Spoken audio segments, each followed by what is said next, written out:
اور اس نفرت میں بڑھتے بڑھتے بڑھتے پھر وہی نفرت ہے جو آپ کو دفاع کرواتی ہے ملک کا اپنے دشمن سے اور سمجھوتا نہیں کرنے دیتی۔ دوسری طرف محبت کا عنصر ہے، یہ انسان کے جو ایموشن، محبت، یہ وہ محبت ہے جو ماں کے اندر رکھی ہے تو ممتا بن گئی ہے،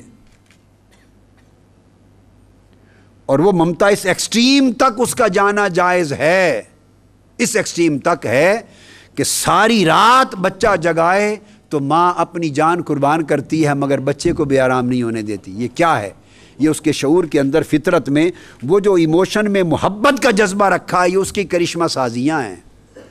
بچہ پیشاب کرتا رہے، اب تو خیر پیمپرز آ گئے، نیپیز آ گئیں، مگر پہلا زمانہ تھا لنگوٹ ہوتے تھے کپڑے کے۔ پیشاب کرتا رہے بچہ تو ماں بستر کا رخ بدلتی رہتی ہے، اسے خوش جگہ پہ لٹاتی ہے، ساری رات اس کے لیے جاگتی ہے۔ باپ، آپ اور ہم سوتے ہیں، ہم کہتے ہیں بچہ رو رہا ہے ڈسٹرب نہ کریں، دوسرے کمرے میں چلے جاتے ہیں۔ جاگنا جس نے پیدا کیا اسی ماں کا حصہ ہے۔ ماں کے اندر ہو تو وہ مامتا ہے، باپ کے اندر ہو تو وہ پدریت ہے، بھائی بہن کے اندر محبت ہے، دوستوں میں محبت ہے، یہ محبت بڑھتی چلی جاتی ہے، نیک کاموں سے محبت ہے۔ اسی محبت پر سارے دین کی بنیاد رکھی ہے، تعلق کی۔ فرمایا اللہ تعالیٰ نے کہ مجھ سے تعلق رکھو تو دو راستے ہیں، محبت کا بھی، خوف سے بھی۔ جو خوف سے میری طرف آئے گا وحشت زدہ ہو جائے گا، جو محبت سے میری طرف آئے گا ولی ہو جائے گا۔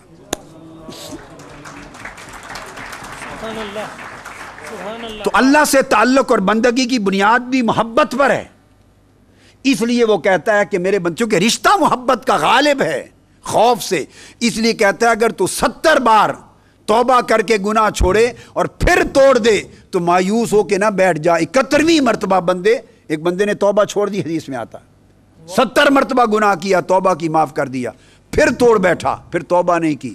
بنی اسرائیل میں اللہ نے وہی بھیجی، اس سے پوچھ میرے پیغمبر، اس سے پوچھ کہ 71 مرتبہ گناہ کیا، اب توبہ کیوں نہیں کی؟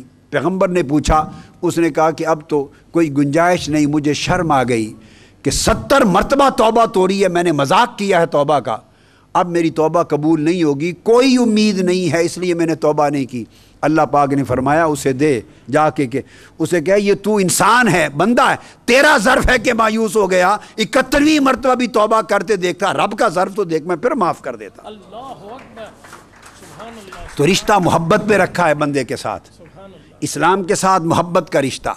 یہ جو ایموشن ہے رسول کے ساتھ محبت کا رشتہ،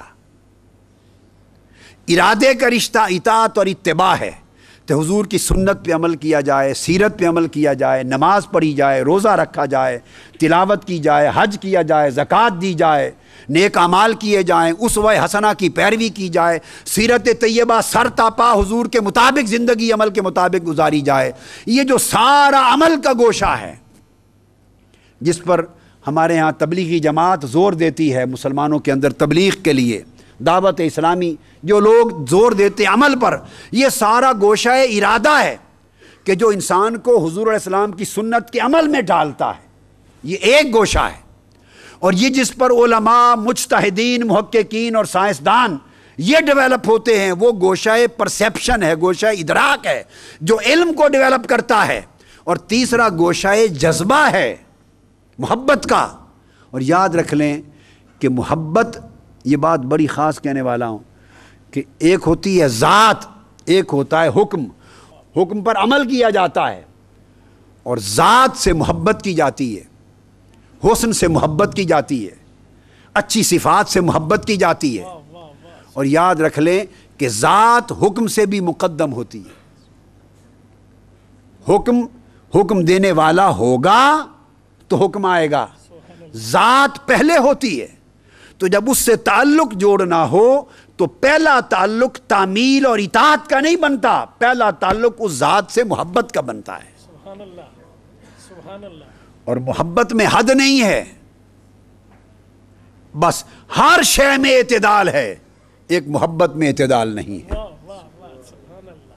ہر شے میں اعتدال ہے، ایک محبت خیر کے لیے اعتدال نہیں۔ دنیا کی محبت میں بھی اعتدال ہے، دو محبتوں میں کوئی حد نہیں، اللہ سے محبت اللہ کے رسول سے محبت، ان کے لیے کوئی حد نہیں. ان پر حد قائم کر دی تو محبت ہی نہ رہی. اس لیے فرمایا والذین آمنوا اشد حبا للہ، جو اللہ سے محبت کرتے ہیں وہ محبت کی حدیں توڑ کر محبت کرتے ہیں. اور فرمایا لا یؤمن احدکم حتی اکون احب الیہ من والدہ وولدہ والناس اجمعین، جو رسول سے محبت کرتے ہیں وہ دنیا کی محبت کی ساری حدیں توڑ کر محبت کرتے ہیں. جہاں ساری محبتیں پیچھے رہ جائیں وہاں رسول کی محبت سب سے آگے ہوتی ہے. اور جو ساری محبتوں کو پیچھے چھوڑ دے اس محبت کو عشق کہتے ہیں، اس محبت کو عشق کہتے ہیں. اور عشق فرزانگی کا نام نہیں ہے، دیوانگی کا نام ہے. اس لیے بے خطر کود پڑا، علامہ نے کہا بے خطر کود پڑا آتش نمرود میں عشق. یہ چھلانگ لگانا آگ میں یہ عقل نہیں اجازت دیتی. عقل ہے محو تماشائے لبے بام، ابھی کرشمے عقل سے نہیں ہوتے، کرشمے عشق سے ہوتے ہیں. لہذا حضور علیہ السلام کی ذات سے مجرد محبت ہے عشق کے درجے میں. اور وہ محبت ایک جذبہ ہے، ایک کیفیت قلبی ہے، ایک وجدان ہے، ایک فرحت ہے. اس محبت کی علامت یہ ہے کہ جب محبوب پیدا ہو، جس بچے کی پیدائش ہو، اور آپ کو جو بچہ جتنا پیارا ہوتا ہے تو آپ اس کے لیے کیا کیا نہیں کرتے. اس کے لیے برتھ ڈے کرتے ہیں، اس کی شادی آ جاتی ہے تو سب کچھ لٹا دیتے ہیں، اس کی پڑھائی پر سب کچھ لٹا دیتے ہیں. یہ جو ساری زندگی کی کمائی لٹاتے رہتے ہیں بیٹے پر اور اولاد پر، اس کے پیچھے محرک کیا ہوتا ہے؟ کما کما کما کے جان تھک گئی، مر گئے، اور لٹا رہے ہیں اولاد پر. آپ کا آرام بھی گیا، رات بھی، دن بھی، سکھ بھی، چین، سب کچھ قربان کیا. اور جو کما کے لائے اپنے آپ کو اذیت میں ڈال کر وہ لٹائے جا رہے ہیں، بہائے جا رہے ہیں. کس پر؟ اولاد پر. وہ کون سی شے ہے جو لٹاتی ہے؟ وہ رشتہ محبت ہے. تو حضور نے فرمایا کہ جب اولاد کی محبت بھی رسول کی محبت کے برابر رہے تو یہ ایمان نہیں ہے. ایمان تب بنتا ہے کہ اولاد کی محبت، ماں باپ کی محبت اور کائنات کی ہر شے کی محبت ہار جائے، رسول کی محبت جیت جائے. لہذا رسول کی محبت کا وقت یہ ہے کہ جب حضور کی یہ اطاعت، اتباع، عمل ایک گوشہ ہے دین کا، علم، معرفت دوسرا گوشہ ہے دین کا حضور سے تعلق میں، اور عشق و محبت ایک تیسرا گوشہ ہے حضور سے تعلق میں. کہ جب حضور کی ولادت کا مہینہ آئے تو جیسے آپ باقی خوشیوں کے ایام میں سب کچھ بھول جاتے ہیں اور سب کچھ لٹا دیتے ہیں، تو جب حضور کی ولادت کا مہینہ آئے تو کچھ یاد نہ رہے، فقط ایک خوشی ہو کہ آج ہمارے محبوب کی ولادت ہے. یہ مہینہ میلاد رسول کا ہے. یہ دن، یہ مہینہ، یہ وقت، یہ دور ولادت مصطفیٰ کا ہے. بس ولادت کا تصور کہ اس مہینے میں، اس دن میں کائنات میں اللہ نے اپنا محبوب انسانیت کو عطا کر دیا تھا. بس اس خوشی اور محبت میں آدمی لٹ جائے اور جو کچھ کر سکتا ہے وہ کر دے، سوائے اس کے کہ حرام کا کام نہ کرے جس سے اللہ رسول نے منع کیا. اور خوشی منانے سے منع نہیں فرمایا. فَلْيَفْرَحُوا، خوشی مناؤ اللہ کی نعمتوں پر، جشن مناؤ اللہ کی نعمتوں پر. خوشیاں منانے سے اللہ نے منع. اسلام کوئی خشک دین نہیں ہے کہ جس میں خوشی نہ، بلکہ فَلْيَفْرَحُوا کا حکم ہے. خوشیاں منایا کرو، اللہ کی نعمت جس دن ملے اس دن.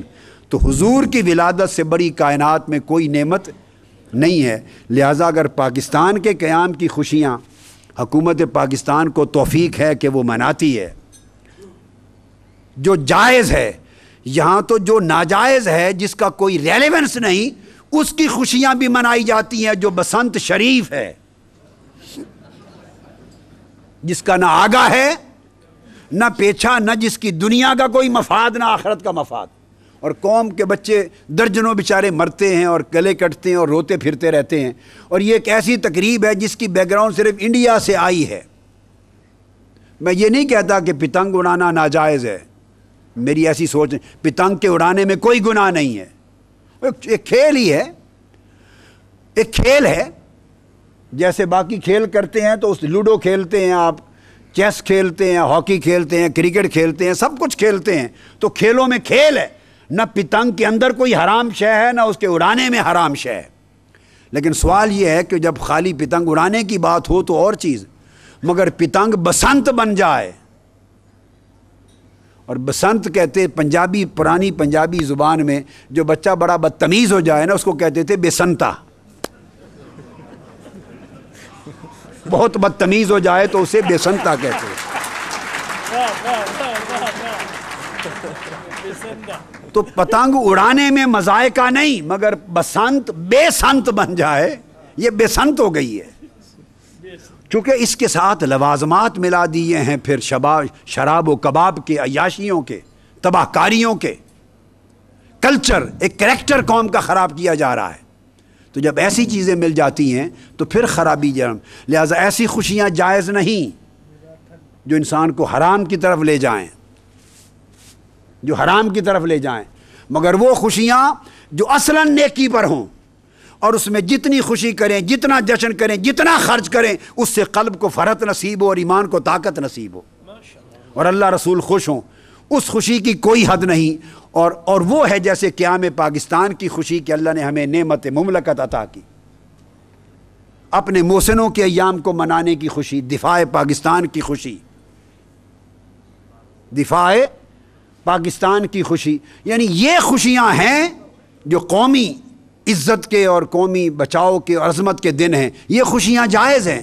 تو جب گنتی کرتے ہیں پوری دنیا میں سارے ان دنوں کی جن کی خوشیاں جائز ہیں، ان ساری جائز خوشیوں کے دنوں کو سامنے رکھ کر جب ولادت مصطفیٰ کی خوشی کو دیکھتے ہیں تو ساری خوشیاں حضور کی ولادت کی خوشی کے قدموں میں گری پڑی ہیں.